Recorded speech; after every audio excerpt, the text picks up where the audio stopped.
தொடர்ந்து பாருங்களேன், யாரோ நம்மளை லிஃப்ட் பண்ணி கொண்டு போகிற மாதிரியே இருக்கும். அவ்வை பிராட்டி இந்த கைலாயத்துக்கு போகிறதுக்கு பிள்ளையாரை வேண்டா நம்பிக்கையை வைத்தால் தும்பிக்கையை வைத்து காப்பாற்றிட்டார். அங்கே கொண்டு போய் ஜம்முன்னு இறக்கிட்டார். இது உண்மை. அவ்வளோ பெரிய சக்தி பிள்ளையார்ட்ட இருந்துருக்கு. எதையும் மாற்றக்கூடிய அமைப்பு. சில பேருக்கு 7.5 சனி இருக்கும், அஷ்டம சனி இருக்கும், அர்த்தாஷ்டம சனி இருக்கும், சனி தசை இருக்கும், ராகு புத்தி இருக்கும், கேது புத்தி இருக்கும். ஜாதகத்தை பார்த்தா படாத பாடுபட்டிருப்பீங்களேன்னு சொல்லுவேன்.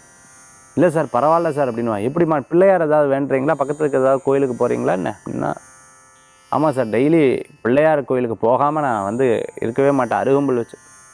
பாருங்கள், அவ்வளோ பிரச்சனை ஜாதகத்தில் தெரிஞ்சு, பட் இந்த வழிபாடு அவங்க லைஃபே லிஃப்ட் பண்ணி விட்டுறது. அப்படி ஒரு பெரிய விஷயமே இல்லாத மாதிரி கவர் பண்ணி கொண்டு போயிட்டார். அதுதான் இறைவனுடைய வழிபாடு, அதுவும் பிள்ளையார் வழிபாடு. அவரை மனசார வேண்டிட்டு அவருக்கு ஒரு பிரார்த்தனை பண்ணிட்டா